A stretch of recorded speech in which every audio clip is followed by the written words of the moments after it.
घोटालेबाजों की सरकार, भ्रष्टाचारियों की सरकार, अत्याचारियों की सरकार, सांप्रदायिक शक्तियों की सरकार, सामंतवादियों की सरकार और सामाजिक सरकार में तेजस्वी यादव की सरकार में। संतोष जी, नीतीश एक बार फिर से पलटी मार लिए हैं। हाँ, हर साल की बात है, इस वर्ष भी हुई है, तो ये कोई आश्चर्य की बात नहीं है। वो ऐसे भी सुस्त व्यक्ति थे और सुस्त व्यक्ति से जब काम कराने लगे बिहार के हित में, देश के हित में, तो जाहिर सी बात है कि सुस्त व्यक्ति को काम करने में बहुत तकलीफ होती है। और 17 महीना ही झेल लिए, कोई कम बात थोड़े है। 17 महीना जो झेल ली बहुत बड़ी बात है, क्योंकि 17 साल का सुस्त बैल अगर उसको चाबुक मार मार करके घोड़ा बनाने का प्रयास कीजिएगा तो जाहिर सी बात है कि तकलीफ तो होगी। पलटू कुमार, कुर्सी कुमार, ये तमाम नामों के साथ आप लोग उनको संबोधन कर रहे हैं, तो क्या माना जाए कि किसानी बिल खंबानो चाहिए? नहीं नहीं, आप ये बताइए, पलटू राम आज थोड़ा नाम पड़ा है, ये तो हर पब्लिक बोल रहे हैं, क्योंकि जब जब पब्लिक का काम होता है कुछ तो ये अल्टी पल्टी करने लगते हैं। और कुर्सी से इनका बहुत बहुत पुराना नाता है। पता नहीं कुर्सी पे इनको क्या मिलता है। सबसे one of the largest party जिनको सबसे अधिक मैंडेट मिला बिहार में, बिहार की जनता के द्वारा, वो है आरजेडी पार्टी। तो चाहते तो हम भी कुर्सी की तरफ नज़र रख सकते थे, लेकिन हमारी नज़र काम के प्रति होती थी, रोज़गार देने के प्रति होती थी, विकास करने के प्रति होती थी, लोगों को सुख सुविधा मुहैया कराने के प्रति होती थी, लोगों के अधिकारों को प्रदान करने की तरफ होती थी। कैसे जगह मिलेगा? परिवारवाद की पार्टी है आरजेडी। आप ये बताइए, परिवारवाद कहाँ नहीं है? क्या बीजेपी में नहीं है?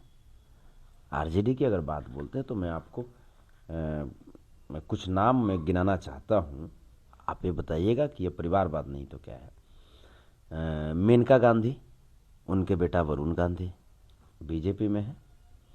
मेनका गांधी केंद्रीय मंत्री हैं, वरुण गांधी सांसद हैं। यशवंत सिन्हा पूर्व केंद्रीय मंत्री, बेटा जयंत सिन्हा अभी भी वो भी केंद्रीय मंत्री हैं। कल्याण सिंह जी के बेटा राजवीर सिंह, उनका बेटा सुमित सिंह। राजनाथ सिंह जी के बेटा पंकज सिंह, राजनाथ सिंह केंद्रीय मंत्री हैं, पंकज सिंह नोएडा में विधायक हैं।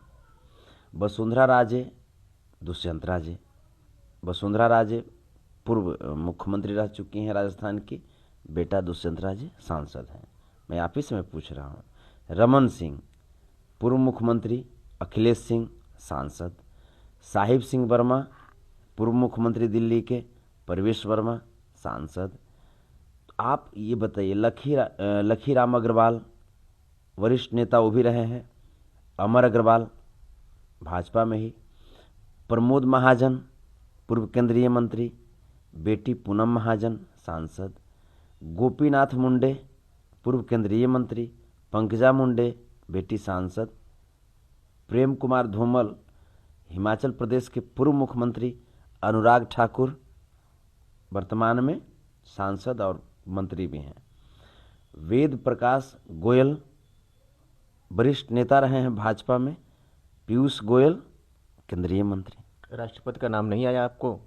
और छत्तीसगढ़ के सीएम का नाम आपको नहीं याद है? मध्य प्रदेश के सीएम का आपको नाम नहीं याद है? आपने उनका नाम नोट ही नहीं किया है? आप ये बताइए, तब ये तो मानते हैं ना कि परिवारवाद से कोई अछूते नहीं है।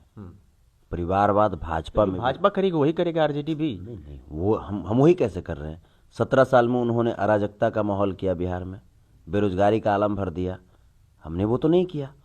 हमने तो 17 महीने में रोजगार दिया, 6.5 लाख लोगों को रोजगार दिया, शिक्षा विभाग में 2.5 लाख लोगों को रोजगार दिया। आपको और क्रेडिट आपने भी लिया। नहीं, क्रेडिट हमने कहाँ लिया? नीतीश यहाँ के मुख्यमंत्री हैं और उनको क्रेडिट नहीं मिला, उनको क्रेडिट नहीं दिया गया। यही वजह है कि वो वहाँ से किनारा हो गए। आप ये बताइए, कहाँ क्रेडिट हमने लिया? क्रेडिट तो हमने मुख्यमंत्री जी को दिया था। गांधी मैदान में ऐतिहासिक नियुक्ति पत्र का वितरण किया हमने शिक्षा विभाग में। आप याद कीजिए, पूरे देश के लोगों को हमने रोजगार दिया है। उसमें शिक्षा मंत्री का फोटो होना चाहिए था, हमारे नेता माननीय तेजस्वी यादव जी का फोटो होना चाहिए था, लेकिन हमने तो अपने नेता का फोटो नहीं लगाया। फोटो किनका लगा? माननीय मुख्यमंत्री महोदय का। तो क्रेडिट कहाँ हमने लिया? आप ये बताइए कि 4 लाख से अधिक नियोजित शिक्षकों को हमने राज्यकर्मी का दर्जा दिया। वो शिक्षक जो करीब करीब 20 साल से राज्यकर्मी का दर्जा पाने के लिए आंदोलन कर रहे थे। देखिए, हमने लाखों बहालियां निकाली, नौकरियां दी। अभी बहुत सारी जो नौकरी थी उसकी प्रक्रिया चल रही थी, प्रक्रियाधीन थी। वो देश में प्रथम बार जाति आधारित गणना हुआ, प्रथम बार, वो भी बिहार में तेजस्वी यादव जी के अथक प्रयास के बाद, लालू प्रसाद यादव जी की विचारधारा के तहत। ये लोग जाति जनगणना नहीं कर रहे थे। हमने कोर्ट से लड़ लड़ करके जाति आधारित गणना किया, उसका डेटा फ्लैश किया। हमने बताया कि दलित समाज के लोग कितने हैं, उनको जितनी उनकी भागीदारी है उतनी हिस्सेदारी मिली या नहीं मिले, पिछड़े लोग, अति पिछड़े लोग, अल्पसंख्यक लोग कितने हैं। हमने ये बताया कि ये जो 14% की जो आबादी है, वो 14% की आबादी देश के 86% हिस्से पे कब्जा किए हुए है। जितना नौकरी आपने दिया अपनी सरकार में, जितनी नौकरी आपने दिया, आप कह रहे हैं कि मैंने क्रेडिट सीएम नीतीश कुमार को भी दिया। इतना प्यार करने के बावजूद भी आपसे वो अलग क्यों हो गई? इस पे बात करिए ना आप हमसे। वो कोढ़िया बैल थे ना, वो कोढ़िया बैल थे। कोढ़िया बैल को हमने हुरूर करके काम लिया। तो 17 वर्ष में वो आराम करने वाले थे ना, वो आराम करने की आदत लग चुकी थी। तो जाहिर सी बात है। और सबसे बड़ी चीज ईडी का डर था उनको। जैसे भूलिए मत, इसकी मैं आपको जड़ बताता हूं। 13 जून 2023 ललन सिंह के करीबी गब्बू सिंह के ऊपर ईडी का छापेमारी होती है, वहां से स्टार्ट होती है मैटर। उसके बाद 19 जुलाई 2023 विजय कुमार चौधरी, जो कि ये दोनों नीतीश कुमार जी के काफी करीबी हैं, इनके अपने सगे साले कारू सिंह के घर पे और उनके दफ्तरों पे ईडी के छापे मारे गए। उसके बाद जदयू के एमएलसी राधा चरण सेठ, उनके घर में ईडी की छापेमारी हुई। उसके बाद उनको गिरफ्तार किया गया। उसके बाद एक लाल डायरी बरामद होती है जो कि ईडी ने कहा, और उस लाल डायरी में शायद नीतीश कुमार के साथ बहुत ही बड़े लेन देन की जिक्र थी।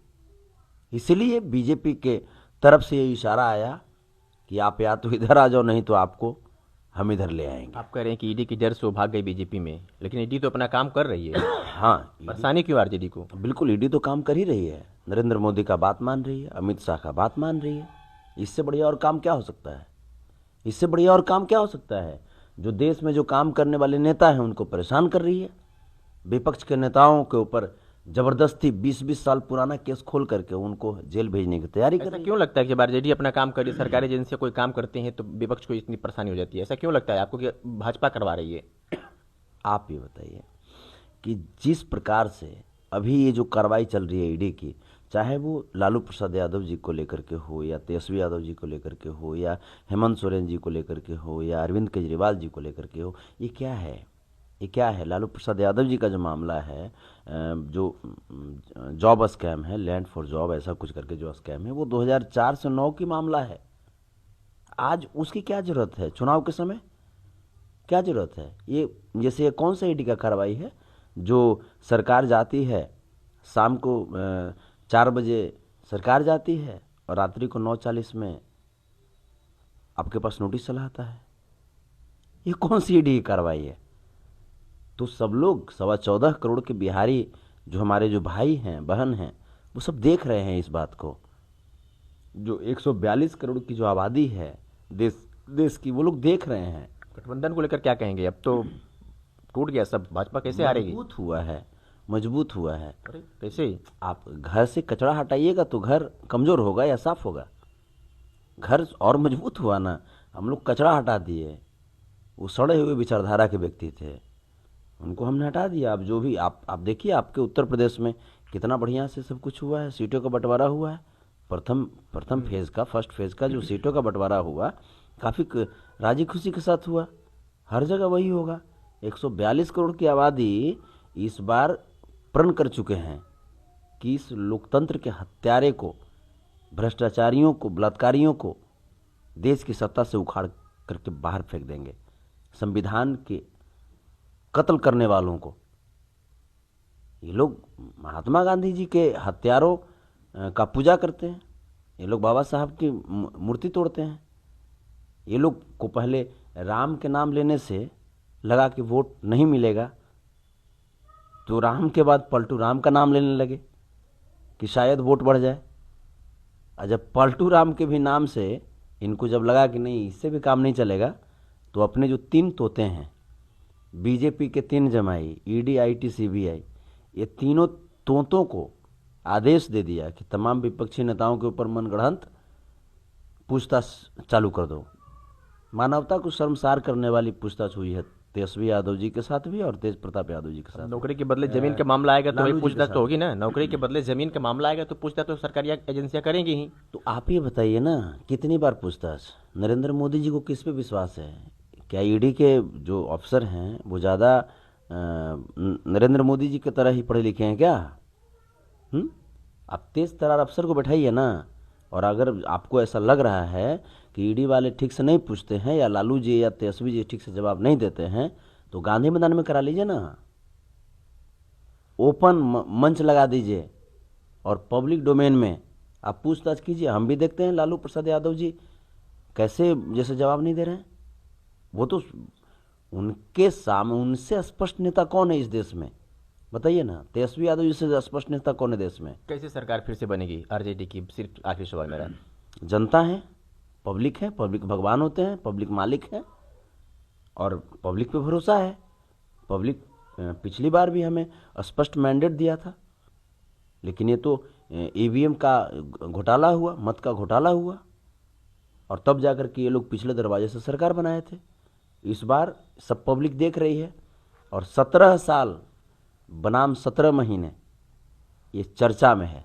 आप जा करके, आप पब्लिक डोमेन में जा करके पूछ लीजिएगा, 17 साल पे 17 महीना का ये गुना भारी है। तेजस्वी यादव को अब सब लोग अपना घर का सदस्य मानने लगे और सब लोग अब मानने लगे हैं इस बात को। तेजस्वी जी की कार्यशैली को पूरे बिहार नहीं बल्कि पूरे देश के लोग पसंद करने लगे हैं कि वो लड़का जिसके पिता को, जिसके पूरे परिवार को ये भाजपाई लोग ईडी, सीबीआई और इनकम टैक्स के जरिए परेशान करते रहे, गोदी मीडिया के जरिए अपमानित करते रहे, वो लड़का निकल करके आता है और देश को रोजगार देता है। बिहार के लिए इन्वेस्टर समिट करा करके 512 कंपनियों का एग्रीमेंट कराता है। एक कंपनी में 2000 लोगों को रोजगार देने की बात थी, 512 कंपनी में लगभग 10.5 लाख लोगों को रोजगार देने की बात करता है। वो 10.5 लाख लोग कौन थे? जो गुजरात, पंजाब, हरियाणा, लुधियाना कमाने के लिए जाते हैं अपने घर में ईद, होली, दिवाली छोड़ करके, उन लोगों को उनके घर में रोजगार देने की जब बात करने लगा तेजस्वी यादव, तो यही पलटू राम को, यही एनडीए वालों को तकलीफ हुई कि कैसे कोई गरीब का बेटा, कैसे कोई गरीब आकर के अपने घर में कमाएगा, खाएगा और खुशहाल से रहेगा। जब बिहार को सम्मान देने लगे, पहले बिहार को उपेक्षित नज़रों से देखा जाता था, लोग कहते थे कि अरे ये तो बिहारी है, ये है, वो है। आज वही तेजस्वी यादव के अच्छे कार्यशैली की वजह से बिहार को लोग उम्मीद भरी नज़रों से देखने लगे। जब बिहार की सड़कों पे जब भीड़ लगती थी तो कहने लगते थे लोग कि लगता है तेजस्वी का कोई वैकेंसी आया है। आज पुनः जब बिहार की सड़कें लोगों से भर जाती है तो लोग समझते हैं कि लगता है फिर कोई बेरोजगारों की टोली आंदोलन कर रही है। ये है अंतर 17 साल बनाम 17 महीने की। ये है अंतर घोटालेबाजों की सरकार, भ्रष्टाचारियों की सरकार, अत्याचारियों की सरकार, सांप्रदायिक शक्तियों की सरकार, सामंतवादियों की सरकार और सामाजिक सरकार में, तेजस्वी यादव की सरकार में। ये थे हमारे साथ संतोष जी थे। इन्होंने कहा, संतोष रेणु यादव, इन्होंने कहा कि 2024 हो या फिर 2025 सरकार आरजेडी मजबूती से बनाएगी। 2024 में गठबंधन की सरकार बनेगी, लेकिन आने वाला वक्त बताएगा कि सरकार किसकी बनने वाली है। कमेंट करके प्रतिक्रिया जरूर दीजिएगा। देखने के लिए बहुत बहुत शुक्रिया।